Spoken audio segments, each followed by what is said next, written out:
Hi to all. Today, I'm going to talk about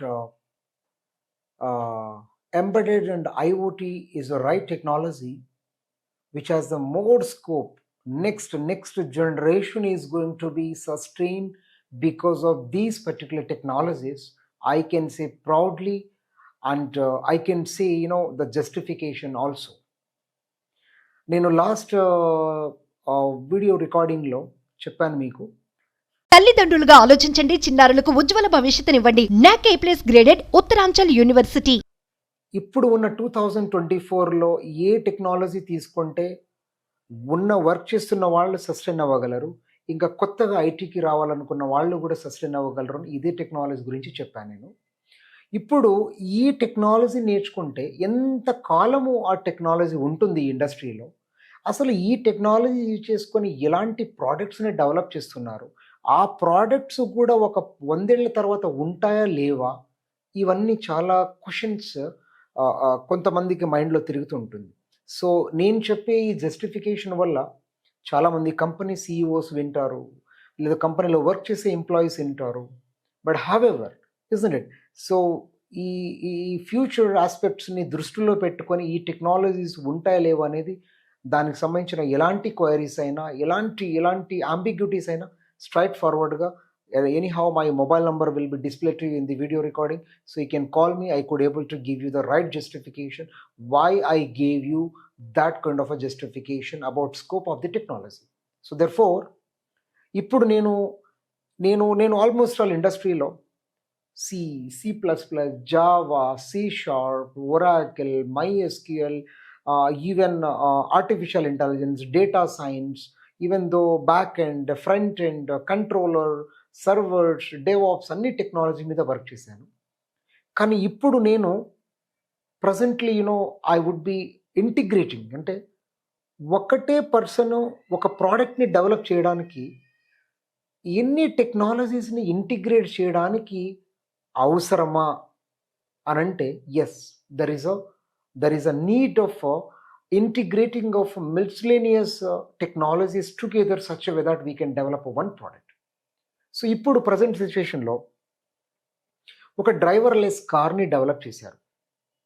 isn't it? Tesla is right technology, like car, right? అసలు Tesla అనే కార్ని driverless car లాగా ఎలా develop చేశారు, దాని వెనుక ఉన్న టెక్నాలజీ ఏంటి, ఈ డ్రైవర్లెస్ కార్ డెవలప్ చేయడానికి ఎలాంటి సాఫ్ట్వేర్ ఇంజనీర్స్ అవసరం, ఆ సాఫ్ట్వేర్ ఇంజనీర్స్కి కావాల్సిన స్కిల్ సెట్ ఏంటి, ఇవి చాలా ఇంపార్టెంట్.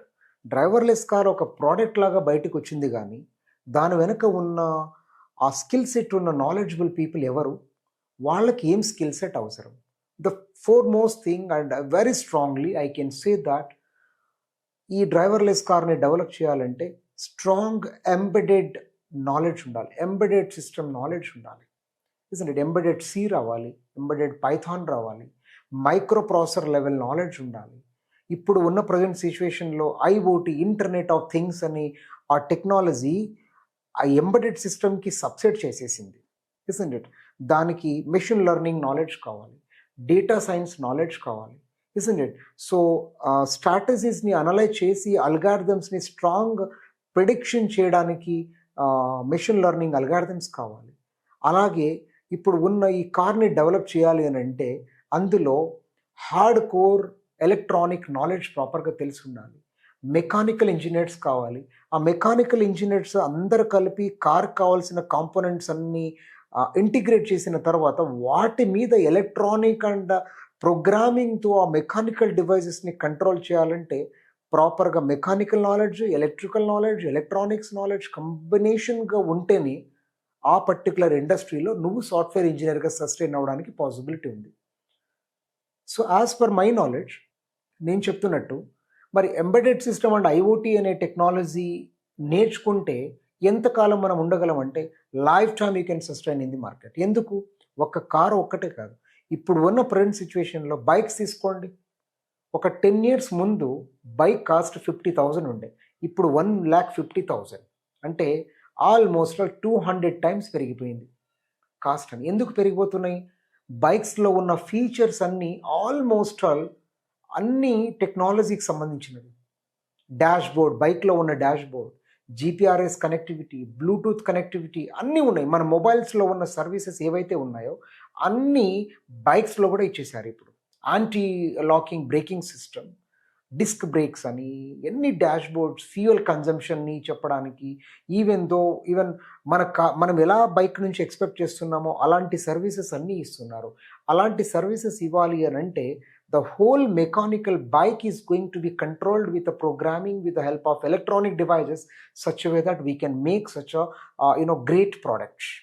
సో ఇలాంటి ప్రోడక్ట్ డెవలప్ చేయాలి అని అంటే ఇప్పుడే కాదు, ఇంకా 100 ఏళ్ళైనా 500 ఏళ్ళైనా బైక్స్ ఎక్కడికి వెళ్ళవు, కార్లు ఎక్కడికి వెళ్ళవు, హెలికాప్టర్ ఎక్కడికి వెళ్ళవు, ఫ్లైట్లు ఎక్కడికి వెళ్ళవు, శాటిలైట్స్ ఎక్కడికి వెళ్ళవు. ఇవి రైట్ టెక్నాలజీస్. మనకి అన్నం తినడానికి ఉన్నా లేకపోయినా, ఒక హౌస్ సొంత ఇల్లు లేకపోయినా పర్లేదు, ఒక బైకు, సొంత కారు, రెంటిండ్లలో ఉండి కూడా మనం కొంటున్నాం. ఎందుకు? జనాలకు అది అవసరం, స్టేటస్ సింబల్. వాళ్ళ అవసరానికి వాళ్ళు కొంటారు కాబట్టి ప్రతి 1 కోటి మందిలో 90 లక్షల మంది ఈ ప్రోడక్ట్స్ని కొంటున్నారు. రోడ్ల మీద మనుషుల కంటే కార్లు, బైక్లే ఎక్కువ ఉన్నాయి. సో ఎందుకు? బికాజ్ వాళ్ళు కొంటారు, దానికి డెవలప్ చేసే కేపబిలిటీ సాఫ్ట్వేర్ ఇంజనీర్స్ దగ్గర ఉండాలి, ఇజంట్ ఇట్? సో అలాంటి టెక్నాలజీని ఈ embedded system and IoT technologies. So మీరు ఈ టెక్నాలజీని తీసుకుంటే definitely I was a trainer for other technologies. Right now I'm teaching the technologies called there's IoT and embedded system developers, embedded automotive testing, all these technologies I'm teaching in integration with the data science and machine learning to be applied in data science in the embedded automotive and embedded testing, embedded development. ఈ ఏరియాలో చాలా మంది అడుగుతుంటారు యాక్చువల్గా, ఈ embedded ఏరియాలో testing jobs ఉంటాయా, ఇదే ఎంబెడెడ్ ఏరియాలో డేటా సైన్స్ జాబ్స్ ఉంటాయా, మెషిన్ లెర్నింగ్ జాబ్స్ ఉంటాయా, డెవలప్మెంట్ రియాక్ట్ అప్లై చేస్తారా, యూజర్ ఇంటర్ఫేస్ డిజైనింగ్ చేస్తారా? మీరు ఒక వెబ్ అప్లికేషన్ డెవలప్ చేయడానికి కావాల్సిన స్కిల్స్ అన్నీ ఎలా అయితే అప్లై చేశారో, ఈవెన్ దో ఇప్పుడు ఉన్న ప్రజెంట్ సిచ్యువేషన్లో అలెక్సా వచ్చేసి మన మొబైల్లో ఉంటుంది, కానీ ఏసీ వచ్చేసి హార్డ్వేర్ డివైస్ ఉంటుంది. సో అలెక్సాని మన మొబైల్లో ఉన్న వెబ్ అప్లికేషన్ని, ఆ ప్లే స్టోర్లో ఉన్న యాప్ని డెవలప్ చేయాలంటే ఒక జావా డెవలపర్ కావాలి, ఒక పైథాన్ డెవలపర్ కావాలి, ఒక బ్యాక్ ఎండ్ డెవలపర్ కావాలి, ఒక హార్డ్వేర్ ఇంజనీర్ కావాలి, ఒక ఎలక్ట్రానిక్ ఇంజనీర్ కావాలి. సో దెర్ఫోర్ ఎవరు ఎక్కడికి వెళ్ళరు, కానీ ఈ హోల్ టెక్నాలజీని అర్థం చేసిన కేపబిలిటీ ఒక ప్లాట్ఫామ్ ఉంది అని అంటే that's called embedded and IoT platform. By integrating artificial intelligence, data science, machine learning, Python, embedded C, all these will be comes into picture. Just choose the right technology. I'll make your life is very easy and you can sustain for a longer time in the industry. So I can conclude this particular justification towards the scope of this technology is that so the right technology for longer time to be sustained is that embedded system and as well as IoT with the help of any programming languages and as well as miscellaneous technologies will be included. So if you want it to be survive for a longer time, choose the technology called as the embedded system and IoT technology, because everybody's life will be directly or indirectly impact with all these particular devices. Therefore your presence is mandatory. So I hope I can conclude this particular speech related to the scope of the technology. I think in the next lecture I could give you how best the salary is going to be grown up in terms of the choosing this particular technology as a career. So thank you so much.